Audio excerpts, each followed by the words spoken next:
Capítulo 1. Viver para morrer, ou morrer para viver. A vida humana é dupla, a terrena e a posterior. A primeira existe em função da segunda. A vida do além só se entende em relação à vida do aqui, pois a vida do outro lado não é algo heterogêneo em relação à vida terrena. A vida existe para a vida, mas a porta para a vida definitiva passa inexoravelmente pela morte terrena. Por isso, é necessário dar razão da vida e da morte em relação ao seu fim. As antropologias que se fixam apenas na primeira fase da vida, a mais breve, são reducionistas. Como esta antropologia não quer ser limitada de antemão, ela deve se abrir para o âmbito da máxima amplitude vital. Por isso, é relevante, desde o início, abrir-se não apenas ao sentido humano na temporalidade da vida presente, mas também ao da imortalidade e da eternidade. Este capítulo será dedicado a esses pontos. Primeira noção de vida ou alma. Nossa época, e não apenas no âmbito da filosofia, tem uma atitude de suspeita em relação à noção de alma. Para muitas pessoas, a inclusão desse termo em um livro ou em uma conversa parece uma intromissão de um elemento estranho no mundo dos conceitos correntes. Por isso, é pertinente fazer primeiro uma clarificação terminológica. Alma é sinônimo de vida. Sendo assim, para aqueles que duvidam se a alma existe ou não, talvez baste se darem conta se estão vivos. É uma tese clássica que a alma é o princípio vital dos seres vivos. A vida de cada ser vivo é o que ativa ou vivifica todas as operações, ver, ouvir, imaginar, etc., por meio das quais o ser se manifesta. Não é, portanto, qualquer uma dessas operações, nem a soma delas, mas a sua fonte. A alma é o que constitui um organismo. Para os pensadores gregos e medievais, a alma era o primeiro princípio do corpo vivo, a origem da vida dos seres vivos. Segundo essa descrição, a alma não é uma imaginação ou uma ideia, nem uma realidade que existe separada, não se sabe onde, e que depois se sobrepõe ao corpo como por um passe de mágica. Não, ela é a realidade interna que vivifica o corpo. O corpo vivo é vivo, graças a esse princípio que o vivifica. A vida não é nada material, pois não é uma propriedade do corpo. Um corpo não está vivo pelo fato de ser um corpo, já que podem existir corpos mortos. No entanto, ao morrer, ao ser abandonado pela vida, o corpo deixa de ser organicamente corpo e se transforma rapidamente em matéria inerte. A questão da vida poderia ser encarada a partir de muitas perspectivas, por exemplo, a biológica, a do senso comum das pessoas, etc. Mas, a partir desses ângulos, só nos ateríamos ao sentido orgânico de nossa corporeidade, às ações humanas, etc. Mas é claro que a vida humana não se reduz a um sistema complexo de células ou de atividades. Portanto, para se ter uma noção completa da vida humana, o método natural mais viável é a filosofia, pois unicamente nessa disciplina, o ser que a pratica está inteiramente comprometido. De fato, a vida não se reduz a uma parte do corpo, nem à totalidade harmoniosa de suas células, nem às atividades do ser vivo, etc. Desse modo, com enfoques biologicistas, condutistas, etc., não se poderia conhecer a realidade da vida humana. De fato, a alma humana, e também a animal, é incognoscível por meio de qualquer técnica instrumental, e tampouco a alcança qualquer enfoque humano que use como método, por exemplo, a observação, psicologia, sociologia, etc. Métodos nos quais nem o investigador, nem o investigado coincidem, nem comparecem completamente. Portanto, é relevante perguntar filosoficamente: o que é a vida humana? No entanto, como a vida humana admite muitos níveis que se unem entre si, formando pares, que podemos chamar de dualidades, dentre os quais a mais fundamental é aquela formada pela vida natural e a vida pessoal, os filósofos, para explicar a vida humana, se fixam geralmente no membro inferior dessa dualidade. Este não será o nosso propósito exclusivo. Tampouco desconsideraremos essa vertente somática humana. Abordaremos o aspecto corporal humano na segunda parte deste curso, o aspecto pessoal ou íntimo, que não é corporal, na quarta parte, e a ligação entre ambos na terceira parte. Para explicar a vida que vivifica o corpo, podemos tomar como testemunho autorizado o de Aristóteles. A pergunta sobre o que é essa vida, e não especificamente a humana, a resposta filosófica do Estagirita se refere a um movimento distinto de todos os outros. Trata-se, segundo ele, de um movimento interno, unitário e regulado. Vamos explicar as partes dessa tese, também porque podem ser predicadas adequadamente da vida humana. Primeiro, a vida é um movimento interno, ou seja, de dentro. A vida natural é um automovimento intrínseco. Por que colocamos movimento entre aspas? Porque, em rigor, a vida é um movimento muito especial, não como o das outras realidades inertes que se movem. Por exemplo, o dos elétrons, o de uma máquina, o de um planeta, de uma galáxia, etc. Mas justamente a diferença pura em relação a esses movimentos, a saber, em palavras clássicas, um ato. O que é próprio dos movimentos dos seres inertes é que eles são extrínsecos a eles, não nascem de si mesmos. Por outro lado, o que é próprio do movimento vital é que ele é intrínseco. Por exemplo, o movimento de um automóvel não nasce dele, mas do combustível, que é extrínseco às peças que compõem a mecânica do veículo. Por outro lado, o movimento vital de uma ameba é seu. Se a característica da vida é o de dentro, o fim da vida não pode estar fora dela, mas deve ser interior. Assim, o fim do movimento de um foguete não é ele mesmo um foguete, mas, por exemplo, ir à lua. Por outro lado, o fim de um caracol é o próprio caracol. O fato de o fim dos seres vivos estar neles indica que o seu fim é viver. Mais ainda, alcançar mais vida.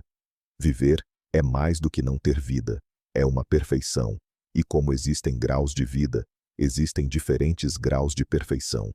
Por isso, o fim, o anseio da vida, não pode ser apenas viver, mas viver melhor, ser mais vida, alcançar uma vida mais perfeita. A vida, portanto, é projetada para o futuro e, em relação a ele, busca o crescimento. A vida indica uma certa interioridade e também uma certa abertura. Abertura indica liberdade. Uma é correlativa da outra. Quanto mais intimidade, mais abertura. Segundo, a vida é um movimento unitário. A unidade do ser vivo indica que existe um único princípio unificador, que é justamente a vida do ser vivo. A unidade das partes é referida ao princípio vital. A vida é um automovimento unitário. Sem unidade não há vida, e os graus de vida são tanto mais altos quanto mais integrados estiverem. Por exemplo, a vida de um animal integra muito mais os seus órgãos do que a de um vegetal, as suas funções vegetativas. Há vegetais dos quais podemos cortar um galho e plantá-lo separadamente, dando origem a uma planta distinta. Essa operação é impossível com os animais. O homem que une os seus apetites à sua razão está mais vivo do que aquele que não o consegue. Aquele que tem unidade de vida está muito mais vivo do que o de dupla ou tripla personalidade. Aquele que é mais sociável com os outros é vitalmente mais pujante do que aquele que se afasta ou se desagrega da convivência, porque adquire virtudes, que são formas muito altas de vida. Por isso, a família, e não o indivíduo, é a célula básica social.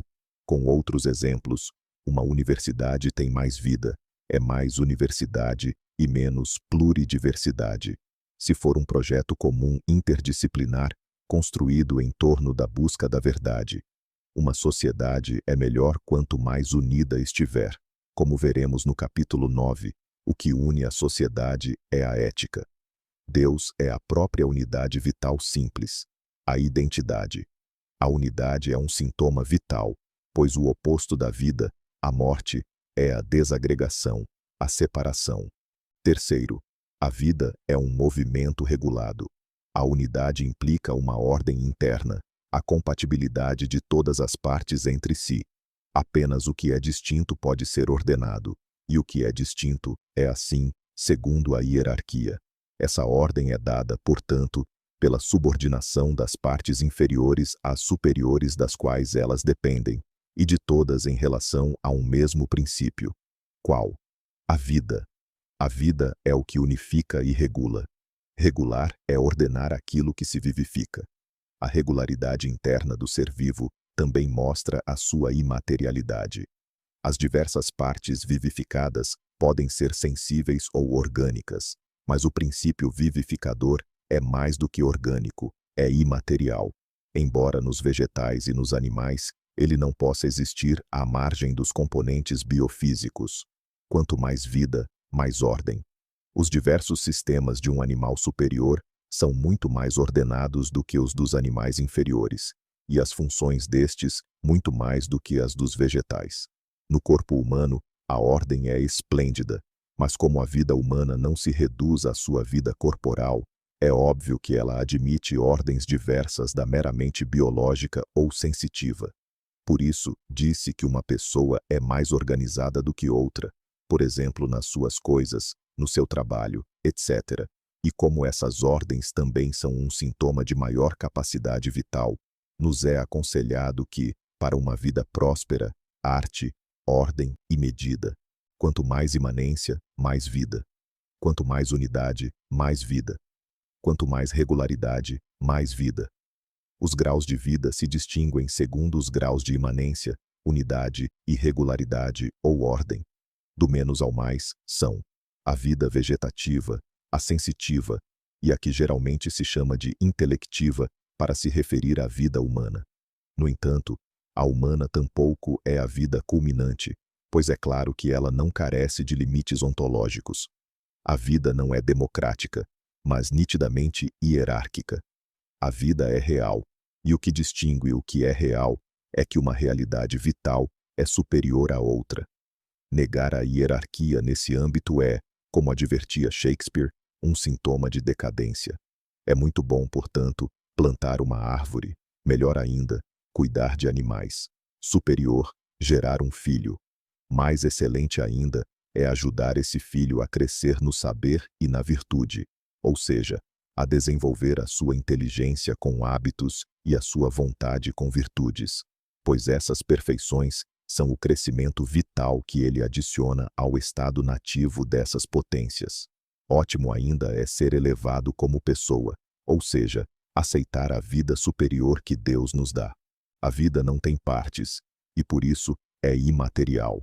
Ainda que se trate da vida de uma planta mínima, ou mesmo de uma bactéria. O que é vivificado pela vida, por outro lado, pode ser corporal, e, portanto, composto de funções, órgãos, membros, etc.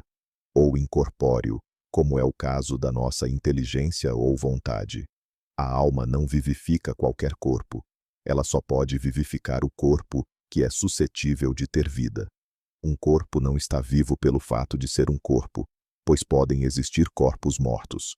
No entanto, ao morrer, ao ser abandonado pela vida, o corpo deixa de ser organicamente corpo e se transforma rapidamente em matéria inerte. O corpo vivo o é, graças a esse princípio que o vivifica. A vida não é nada material, pois não é uma propriedade do corpo.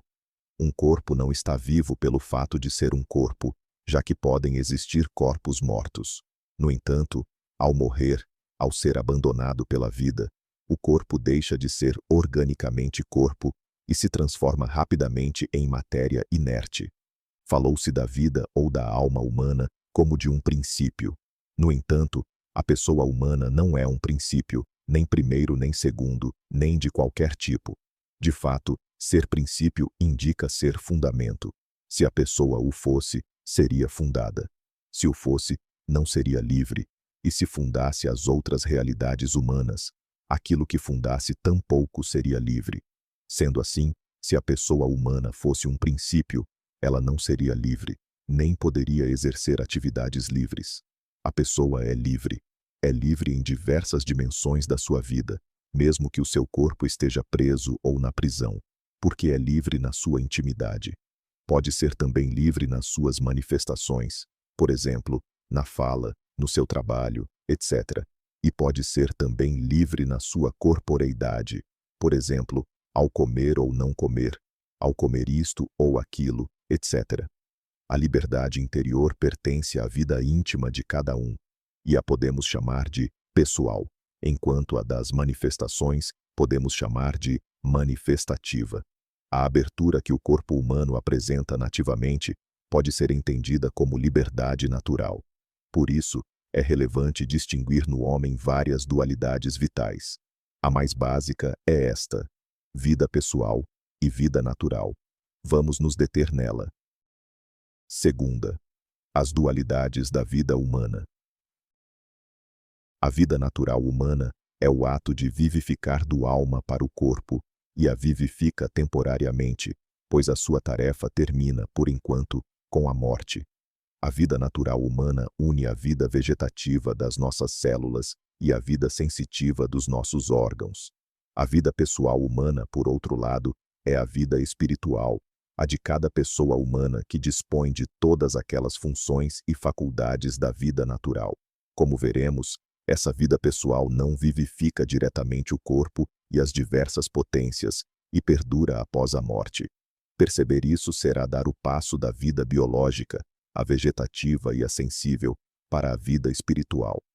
Além disso, como também teremos ocasião de expor, a vida pessoal de cada um ativa a vida intelectual das nossas potências superiores e materiais, inteligência e vontade, vida a qual se costuma chamar de intelectual, volitiva, psicológica, etc., e que, embora ligada à vida natural, não depende dela para o seu crescimento.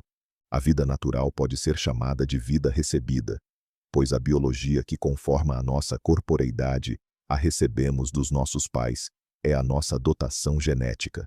Por outro lado, a vida que cada pessoa humana acrescenta sobre a vida natural recebida, e também sobre as potências espirituais, podemos chamar de vida acrescentada. A primeira, a vida recebida, é o composto somático, celular, que recebemos dos nossos progenitores por geração. De fato, deles recebemos o corpo, não a pessoa que cada um é, pois eles não são nem inventores, nem sequer conhecedores da pessoa que somos. A sua missão é mais aceitar que sejamos a pessoa que somos e para a qual estamos chamados a ser. A pessoa humana tampouco é uma autocriação de si mesma, nem da cultura ou da história. Uma pessoa humana é um dom pessoal outorgado por alguma pessoa capaz dessa dádiva de ser. Dar o dom que uma pessoa humana é, como se verá mais adiante, é exclusivo de Deus. A segunda, a vida acrescentada, por outro lado, é o proveito que nós, cada um, tiramos das nossas faculdades, em especial das potências superiores. Obviamente, acrescentamos diversas formas de vida nas nossas faculdades com suporte orgânico, sentidos, apetites, etc. Mas onde mais se percebe o acréscimo pessoal, porque está aberto à aceitação irrestrita do crescimento, é nessas faculdades imateriais, inteligência e vontade. A pessoa é quem acrescenta. Por isso, além da vida recebida e da acrescentada, deve-se considerar a vida pessoal, a única garantia daquelas. A chave da vida natural é o crescimento. Crescer também é o fim da vida intelectual e volitiva. Mas, no nível da vida pessoal, não se pode falar, em sentido estrito, de crescimento, porque a pessoa não se torna mais pessoa do que é pelas suas próprias forças. No entanto, ela pode aceitar ser mais pessoa, se esse mais pessoal lhe for concedido. Por isso, a vida pessoal também admite uma dualidade. Pode ser, ou bem a vida elevável, ou bem a vida elevada. A primeira é a abertura nativa de toda pessoa humana em relação ao seu Criador, a quem deve o seu ser pessoal. A segunda consiste na aceitação do dom divino, mediante o qual uma pessoa humana, sem deixar de ser quem é, coexiste de um novo modo mais íntimo, estreito e pessoal com Deus. A primeira está em função da segunda. Ambas são próprias da presente situação humana. Por outro lado, a vida elevada está sujeita à culminação a partir de Deus, ou seja, de coexistir de tal maneira com ele que jamais se possa deixar de fazê-lo. Por isso, a vida pessoal elevável se dualiza com a elevada, e esta, por sua vez, com a vida eterna. Mas como a pessoa é livre, essas dualizações não são necessárias. De fato, a pessoa humana também pode recusar a elevação. Ao não a aceitar, a vida elevável fica sem correspondência, ou seja, sem dualização, sem futuro meta-histórico, sem projeto. Com isso, a vida elevável perde o sentido, porque ao não poder culminar de si mesma, se ela é elevável em relação a nada, não tem sentido ser elevável. Se ser pessoa humana significa ser elevável, recusar a possibilidade da elevação é perder o sentido da vida pessoal. Em suma, Deus inclina cada um para o que ele é, e para um bom fim, senão o desvia aquele que se torna arruinado. A pessoa humana tem um único fim último, e este não é natural, mas sobrenatural. Desse modo, as diversas dualidades da vida humana devem ser subordinadas em relação a esse fim, e também explicadas adequadamente a partir desse fim. Neste primeiro capítulo, é conveniente aludir a esse panorama de níveis na vida humana, sem desconsiderar os sobrenaturais. No entanto, não é relevante nos determos na exposição detalhada de cada um, pois essa tarefa será abordada nas lições seguintes. A vida humana não é, portanto, apenas uma questão de biologia e de psicologia, porque, ao contrário da dos outros seres vivos, a sua vida pessoal transborda a vida natural e a essencial. De fato, acrescenta a elas a vida pessoal, que integra as restantes. Para se ter uma noção completa da vida humana, não se deve, portanto, ficar apenas na discussão sobre a vida biológica ou psicológica. Vida natural e vida pessoal são irredutíveis, embora uma dependa da outra. A natureza humana não é a pessoa humana, mas o que é comum ao gênero humano, que cada pessoa humana recebeu como herança, completamente nova, e que é vivificada por cada pessoa.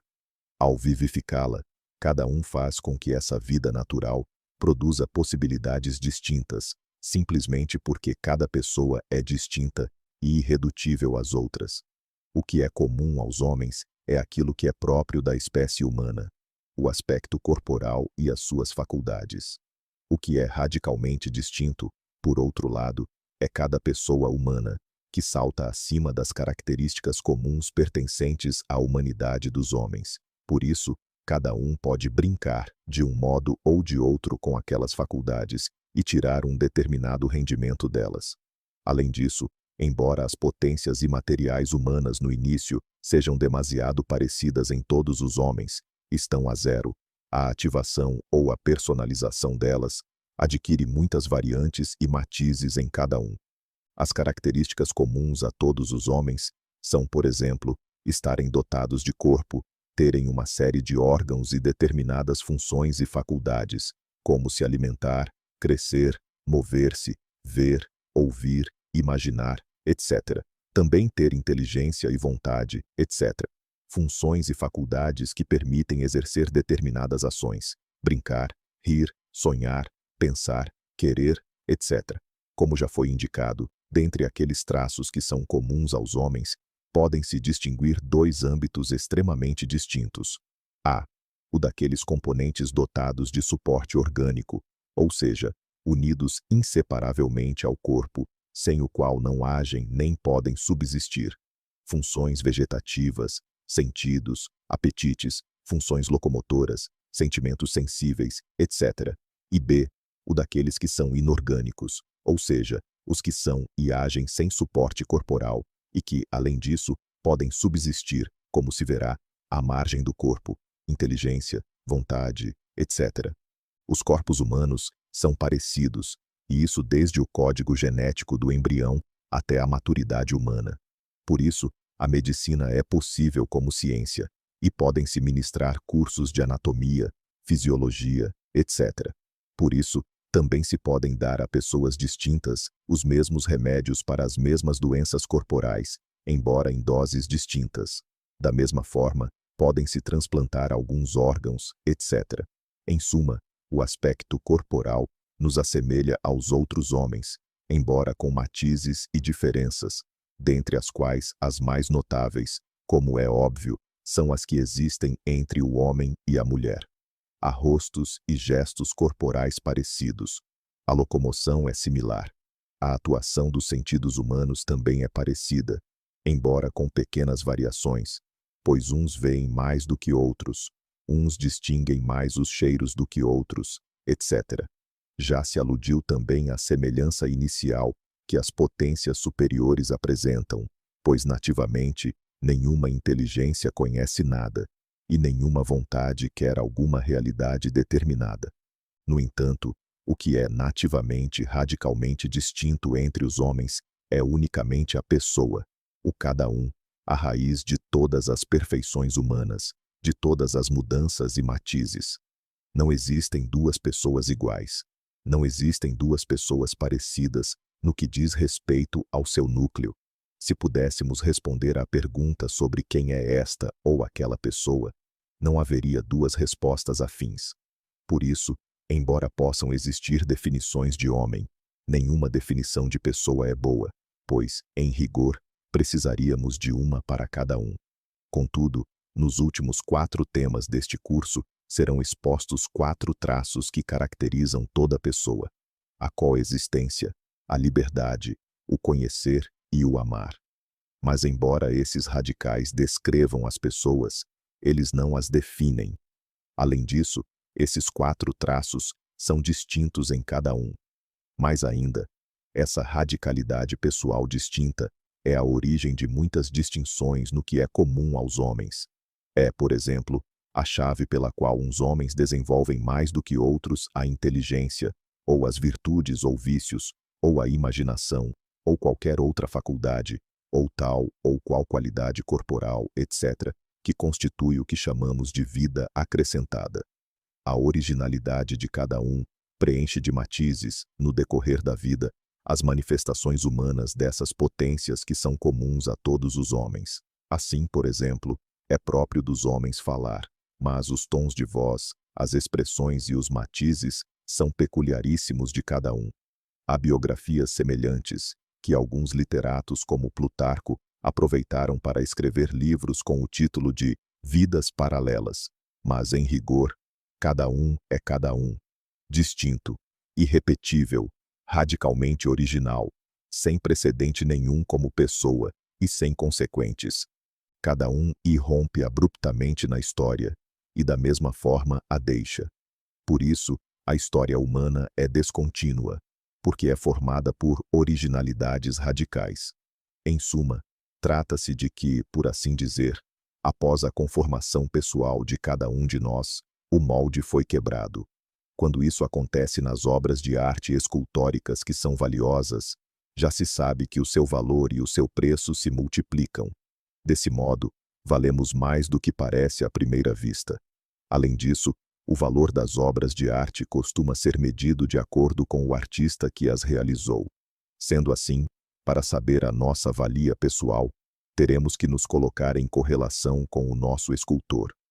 Mas para descobrir algo dele, teremos que nos fixar antes no selo que esse artista deixou em nós. Tentaremos descobri-lo mais adiante. Em suma, o que é comum nos homens é a natureza humana. O que é distinto, a pessoa. Obviamente, a distinção radical entre pessoas se deve apenas à realidade pessoal, não à natureza humana, seja esta tomada em referência à sua corporeidade ou a outras características da sua humanidade. Claramente essa distinção não existe nos animais. De fato, estes não são radicalmente distintos entre si, porque nenhum adiciona uma nota a mais que salte acima das notas que caracterizam a sua espécie. Por isso, todo animal está subordinado ou em função da sua espécie. Por outro lado, o que é peculiar de cada homem não é próprio da humanidade, mas dele, é pessoal, próprio, e além disso, distinto em cada um, superior ao que é comum ao ser humano. Por isso, o homem não está em função da espécie humana, porque esta é inferior a cada pessoa. A verdade é justamente o oposto. O que é próprio da humanidade está em função de cada pessoa humana. Por isso, visto um leão, todos os leões estão vistos, e vista uma ovelha todas. Mas visto um homem, só se vê um, e nem esse é bem conhecido.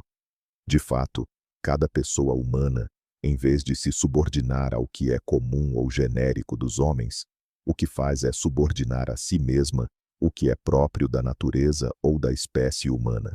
Por exemplo, subordinamos a memória sensível, que é própria do gênero humano, aos nossos interesses pessoais, familiares, de trabalho, etc. A partir disso, começa-se a suspeitar da grande dignidade que parece acompanhar cada pessoa humana, e do imenso respeito que devemos sentir por cada uma delas, embora a sua humanidade, as manifestações comuns ao gênero humano, em alguns casos lamentáveis, deixe muito a desejar. E esse respeito devemos conservá-lo ao longo da vida, pois enquanto se vive, por mais lamentáveis que sejam os vícios que os homens e as mulheres manifestam por meio da sua natureza humana, o cúmulo de todos eles não consegue afogar a riqueza do seu ser pessoal, porque este é superior à sua natureza, na qual aqueles defeitos se originam. Justamente por isso, enquanto se vive, a pessoa pode mudar de vida e retificar os seus erros passados, porque cada pessoa dirige, governa, a sua natureza. Outros chamam a isso de conversão. É mais, como diz o adágio latino, embora seja próprio dos sábios errar de vez em quando, mais sabedoria manifesta o retificar. Por outro lado, não o fazer é próprio dos tolos. Vamos nos deter agora em uma nova dualidade no ser humano, não para complicar ainda mais as coisas humanas, que por si só já são bastante complexas, mas justamente para tentar desvendar a complexa dualidade humana. Trata-se da que existe entre o ato de ser e a essência humana. O ato de ser equivale à pessoa que se é e que se será. Por outro lado, a essência humana, que não é a natureza humana, embora seja a raiz do desenvolvimento desta, é inferior à pessoa. Com palavras da filosofia moderna, pode-se caracterizar a essência humana com o termo eu. O eu é a fonte que ativa progressivamente, e de um modo ou de outro, a inteligência e a vontade, e por meio delas, modula de um modo ou de outro a natureza orgânica humana. A essa realidade se denominava alma na filosofia clássica. Nesse sentido, a alma, o eu ou a essência, termos equivalentes, é o princípio do que vivifica, seja o que é vivificado natural ou intelectual. Essa distinção é ainda mais aguda do que a que existe entre a vida pessoal e a vida natural, porque a essência humana é mais perfeita, mais ato do que a vida natural, mas menos do que a vida pessoal. Por isso, ao se comparar o ato de ser humano com a essência humana, a distinção deve ser maior, mais real, do que entre o ato de ser e a natureza humana, pois se dá entre realidades mais ativas. A pessoa não se reduz ao seu eu, porque o eu é mutável histórica e biograficamente. Por outro lado, a chave da pessoa é a originalidade. Ela é chamada a rejuvenescer, a se renovar. De fato, o eu passa por diversas fases.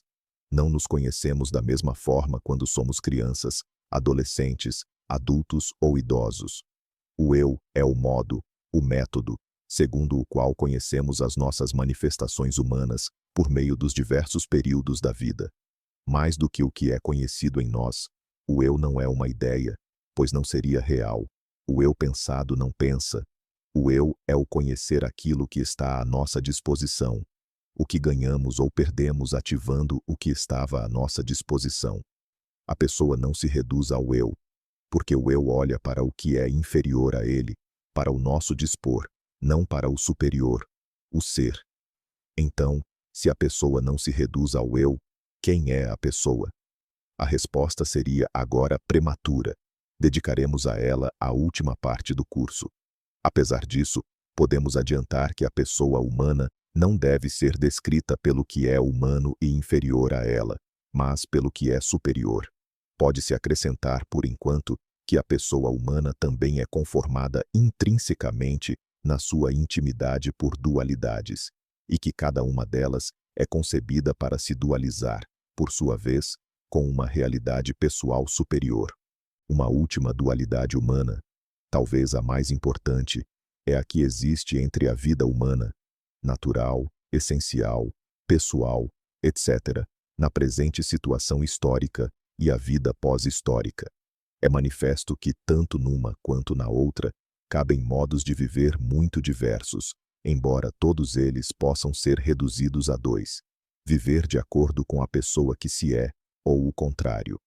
Ao primeiro, pode-se chamar de viver bem, feliz; ao segundo, mal.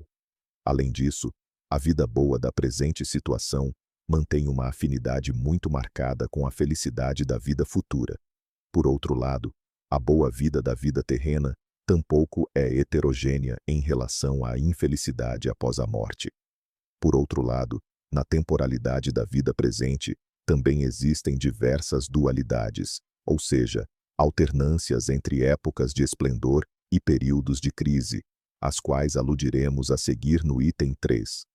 Nos itens seguintes, de 4 a 6, abordaremos o sentido da vida boa e o da boa vida, ou o problema do mal. E no final do capítulo, após abordarmos o problema da morte, aludiremos à imortalidade e à vida post-mortem.